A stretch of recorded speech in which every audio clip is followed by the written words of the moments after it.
Lima is the second driest city in the world, with a dominant discourse of water scarcity, justifying exploration for new water sources.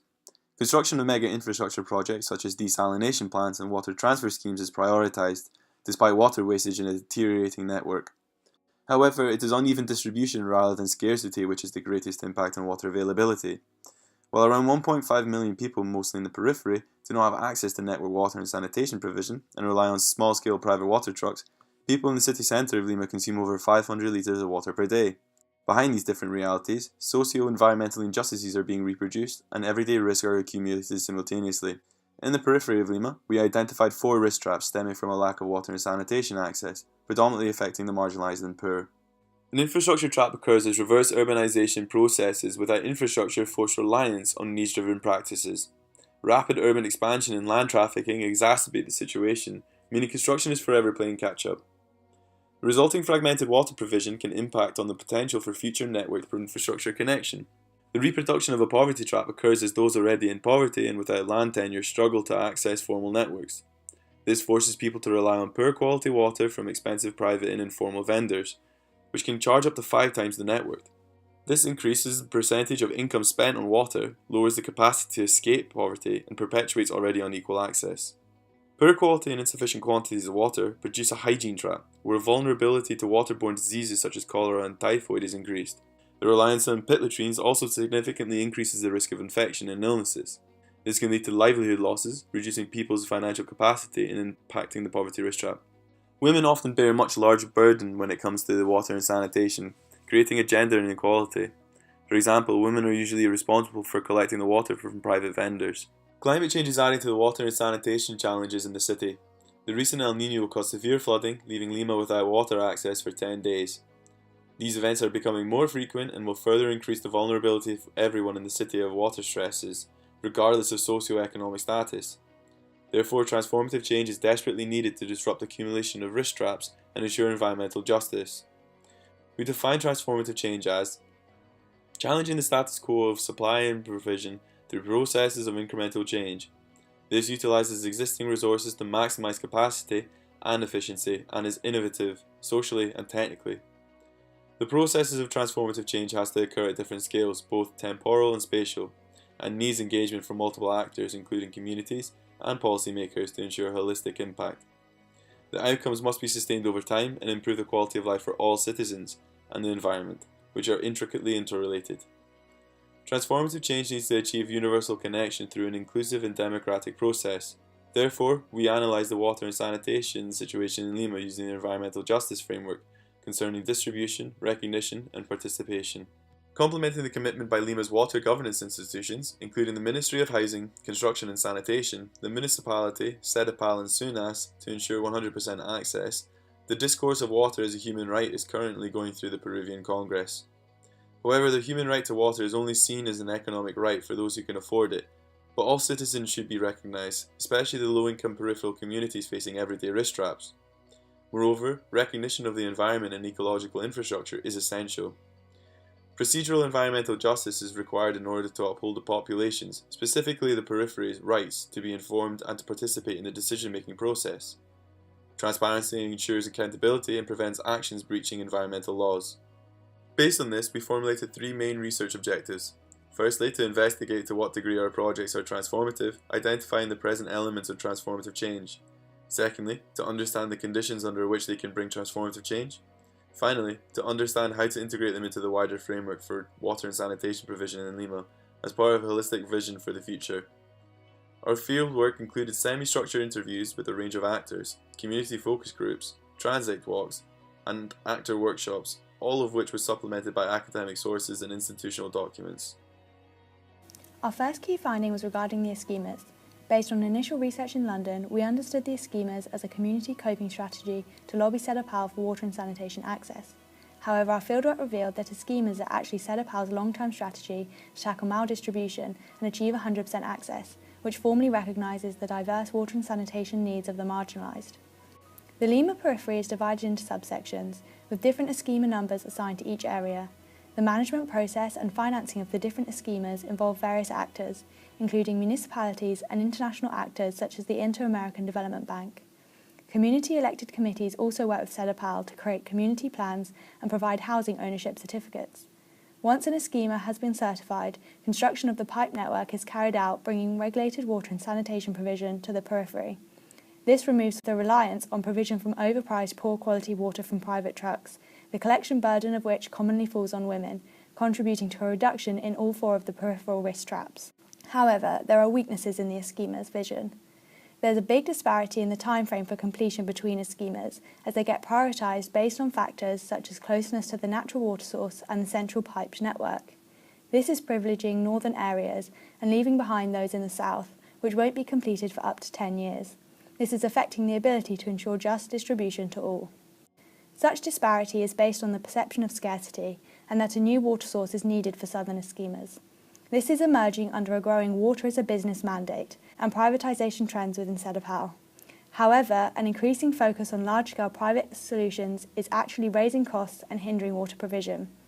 As a result, risks and water scarcity are being simultaneously reproduced, and this is causing a twofold misrecognition of the environment in terms of the damage done to the environment through large projects and overlooking the potential of local ecological infrastructure as playing a vital role in water provision.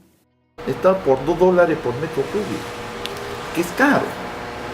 Entonces Sedapal no le puede cobrar los $2 a todo lo de Comas, a todo lo de Caraballo, porque si no hay un conflicto social. Within schemas, 100% provision of services is not guaranteed. In Villa Lourdes Ecologico, around 80 new houses won't get access to sewage due to their upslope location, and in Trosica, residents who moved in after 2014 won't be getting water access through forthcoming works. This demonstrates a lack of forward planning in schemas to account for urban expansion, and hence a temporal misrecognition of future residents moving into the periphery. As a result, decentralised alternatives are emerging in the periphery to fill provision gaps in the short to medium term. We focused on two innovative projects aiming to challenge the status quo of water and sanitation provision whilst disrupting the peripheral risk traps. Fog catchers have been used in many contexts around the world to bring additional free water to communities by catching it using fog nets. In Lima, NGO Paranas Sin Agua have introduced them into the Lomas, such as in Villa Lourdes Ecologico, where each net can catch up to 400 litres of water a day. The majority of project beneficiaries are the low-income households living in high-risk areas of the Lomas, who rely on water trucks for drinking and non-drinking water. A free source of water reduces money spent on non-drinking water for these families, and in many cases enables their agriculture-based livelihoods as the water is used for cultivation, addressing the poverty trap. However, the potential of this highly innovative project is limited. Whilst in other contexts, such as parts of Chile, the water can be used for drinking, in Lima, air pollution currently prevents use for human consumption due to the presence of heavy metals. Seasonality of fog also means that the nets can only be used in the winter between June and November. In summer months, communities have to revert back to the water vendors. Large water reservoirs are needed to maximise the storage of water from the fog catchers for use all year round, which requires capital and extra space. However, with these reservoirs, there is potential for providing potable water all year round, especially if filtration is integrated. To explore this potential on a wider scale, we overlaid the current fog catchers' locations and prospective locations with the planned schemas, and saw a clear overlap between the fog net's potential and the areas which won't get a schema connection in the near future.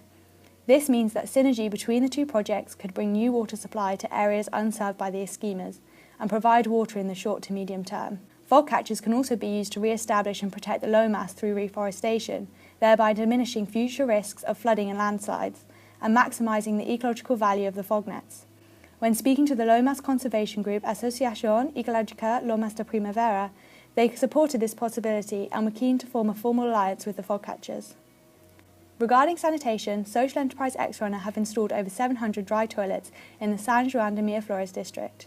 Their mission to provide non-water-based sanitation to people with land titles but no access to the network. Easy to install dry toilets are leased to families who pay a monthly fee for their weekly waste connection.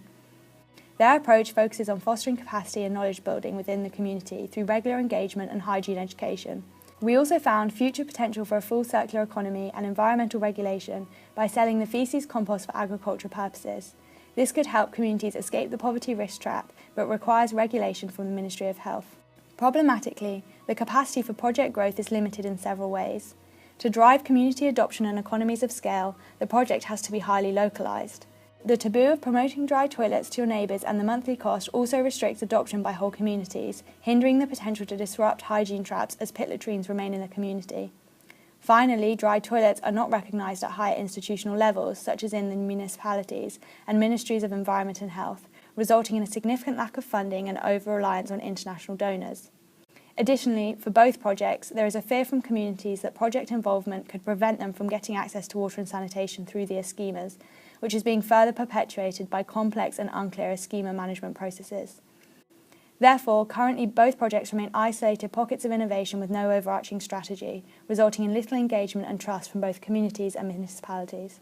A lack of integration is impacting on the ability to achieve transformative change and wider environmental justice. Therefore, we moved our research away from a focus on decentralised projects, despite often being promoted in Global South cities, to exploring the need for an integrated whole city perspective. The citywide environmental injustices identified through our research demonstrated the importance of a holistic plan, which cross-cuts temporal and spatial scales. Given that the schemas are the framework for water and sanitation access in the periphery, we wanted to analyse how projects could develop in this context. The eco-sanitation pilot led by CEDAPAL and Agua-Ecosan in the Santa Rosa district is showing a shift towards this approach. Here, water and sanitation provision is integrated into one ecologically orientated, water-saving project with long-term ambitions that recognise the needs of water-stressed environment and marginalised citizens who can't get a schema connection. This has great potential for wider transformative change across the city and addressing our 4 risk traps. In particular, eco-sanitation in coordination with CEDAPAL addresses the poverty risk trap, as it provides water from nearby schemas and charges network prices. Water savings through dry sanitation also mean dramatically reduced water purchasing costs. However, participation and capacity building need to be improved by SENCO and UNDP. As seen in Trosica, lack of governance in an earlier Agua-Ecosan pilot led to the network being overtaken by a private actor, over-extracting poor quality groundwater for the community, damaging the environmental and distributional benefits of eco-sanitation. The current sanitation vision also presents eco-sanitation as a temporary and peripheral solution, raising the cost of the project as it is not integrated into the schema's planning. Hay un grupo de gente desde 2005 para adelante que está todavía, no está bien en el esquema, pero sí creo que van a ser beneficiados o para ellos los baños. Entonces, que son las que nos van a dar el agua que llegará por de 15 años, por esa razón básica. Through analysing these water and sanitation projects, we propose 3 key strategies to achieve transformative change and minimise risk in Lima. The first strategy is the adoption of a new water culture, which is relevant for the entire city of Lima, where water is not only scarce but also mismanaged, resulting in maldistribution. Es así que no hay cultura del agua. Salgo y lavo mi carro con el agua potable. Las constructoras utilizan el agua potable. This strategy has a twofold purpose of A, limiting consumption, and B, promoting equitable distribution. To achieve this, we propose targeted education of the population through a municipal plan with the support of SENCA to encourage water saving and raise awareness about efficiency within companies, industries, schools, and institutions. The role of local municipalities is critical to ensure behavioural change at the household level. New regulation by the Ministry of Housing, Construction and Sanitation is needed to promote water saving through water meters and retrofitting technologies. Their use at the household level needs encouragement through demand-side management incentives, such as financial subsidies, that can be orchestrated by the Ministry of Finance and relayed locally by CEDAPAL and each municipality. We recommend a new tariff model from CEDAPAL and SUNAS, keeping the social tariff low while penalising overconsumption through an exponentially increasing tariff for other domestic and commercial uses. Furthermore, higher tariff could be used to discourage pollution from industrial uses, and the Ministry of Finance and CEDAPAL should collaborate with these industries for investments in grey water reuse. Strategy 2. As disparities in water and sanitation services between the centre and the periphery will not be wholly solved in the near future, our second recommendation proposes the recognition and development of the periphery. First, the Ministry of Housing, Construction and Sanitation, as well as local municipalities, need to recognise the periphery as an area which is home to a large part of the population facing challenges due to insufficient service coverage. This recognition would be the first step towards achieving better regulation of water and sanitation services for communities which are not yet connected to SEDAPAL's network. We recommend that SUNAS regulates the quality and price of water delivered by private tanks, ensuring people receive safe drinking water at a fair price. Furthermore, alternative methods for water and sanitation services could be developed and incorporated into city planning. As schemas can act as catalysts for social inclusion, we recommend integrating currently peripheral alternatives within the model of schemas as a long-term holistic solution. This will reduce water consumption and the costs associated with implementing isolated projects. Also, building on the successes of current initiatives ensures that transformative change is incremental. SENCA and the local municipalities should play a role in educating communities on the different solutions available and facilitate participation in decision-making. This need to improve communication and recognise alternatives was reiterated by members of the 80 households in Villa Lourdes Ecologico who won't receive a schema sewage connection. All this requires co-financing at different levels from SUNAS as well as SEDAPAL, which could use fundings from the payment mechanism for environmental services. Municipalities, in turn, could foster community participation to ensure the success of these alternatives. Finally, research and development investments are proposed for local universities to allow research into expanding the potential of these alternatives in the Lima context specifically. Our third strategy is to strengthen the water governance at all scales. We should move towards a more democratic and transparent water governance, encompassing methods of social control as well as regulation of private actors extracting, using, and selling water.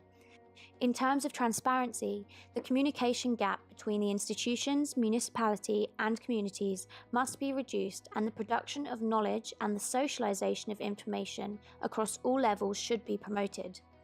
In order to achieve this, there are currently community assemblies that can liaise between people and local government to ensure good flow of information on the timing and details of water and sanitation projects. In addition, companies and businesses should be involved in this strategy. Compliance and environmental audits are information systems designed to monitor whether these organisations are meeting the legal and environmental regulations.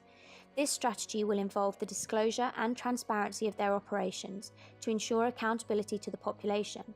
This method of social control will include the participation of ANA to oversee actions by private companies, such as meters that measure the quantities of groundwater extracted.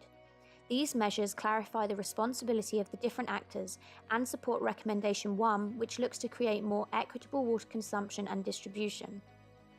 Finally, stronger governance means that the community, in particular those who currently lack adequate water and sanitation services, will take part in the decision-making process and monitoring.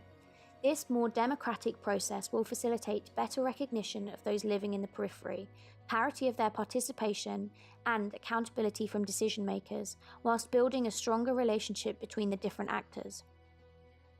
Whilst each recommendation may be more relevant to different parts of the city, because the current water and sanitation reality is reproducing socio-environmental injustices and exacerbating risks across the whole of Lima, we believe that all three recommendations are necessary and equally important for achieving transformative change.